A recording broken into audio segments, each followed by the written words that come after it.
এতদিন তোমরা সকলে কাঁচা আম মাখা, কাঁচা আমের আমসত্ত্ব, আম তেল, আম গুড় অনেক কিছুই তো খেলে। এবার আজকে একটা নতুন ইউনিক ধরনের জিনিস তোমাদের ঘরে বলবো, ডাসা আমের আম সর্ষে।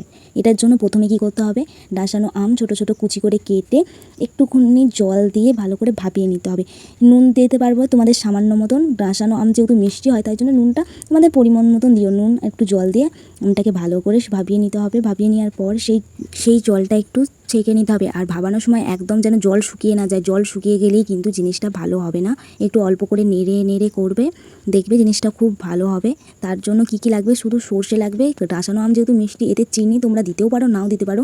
যাদের ডায়াবেটিস আছে, যারা সুগার আছে, যারা খেতে মিষ্টি জাতীয় জিনিস খেতে পারে না, তারা এটা খেতে পারবে। সেদ্ধ করতে দিয়ে এদিকে মশলা করে নিতে হবে। সাদা ও কালো সর্ষে ও কয়েকটা শুকনো লঙ্কা ভালো করে ভেজে নিতে হবে। ভেজে নেওয়ার পর এটা শিলে বেটে নিতে হবে। শিলে বেটে নিলে জিনিসটা ভালো হয়। আর শিলে বাটার সময় একটু যদি তাতে নুন দেওয়া হয় তাহলে জিনিসটা খুবই তাড়াতাড়ি সহজে বাটা হয়ে যায়। এইটা আমি আমার মায়ের কাছ থেকে শিখেছিলাম, যে যখন কোনো জিনিস শুকনো জিনিস বাটবে তাতে একটু নুন দিয়ে দেবে, তাহলে জিনিসটা খুব সহজেই বাটা হয়ে যায়।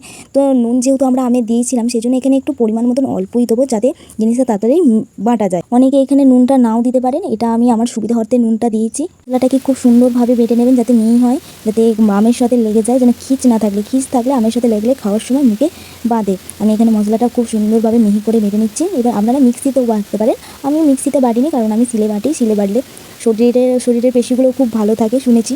এবার কড়াইতে তেল দিয়ে কড়াইটাকে ভালোভাবে গরম করে নিতে হবে। দিয়ে তাতে আম সিদ্ধগুলো দিয়ে দিতে হবে, দিয়ে একটু ভালো করে নেড়ে নিতে হবে। আমটা জল ছড়িয়ে 2 মিনিট রেখে দিয়ে তারপরে করবেন। জলটা ছড়িয়ে রেখে করলে কি আমটা বেশ থলা থলা থাকে।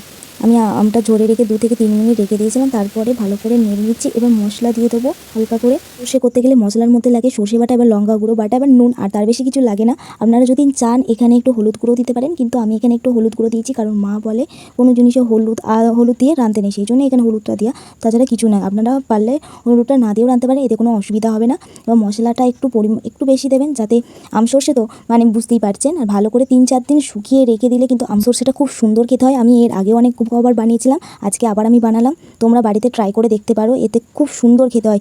একদম মানে কি বলবো, যারা ডায়েট করে, তারা মিষ্টি খায় না, তারা কিন্তু এটা খেতে পারো। এটাতে কোনো রকম মিষ্টি নেই, তোমরা খেয়ে দেখতে পারো।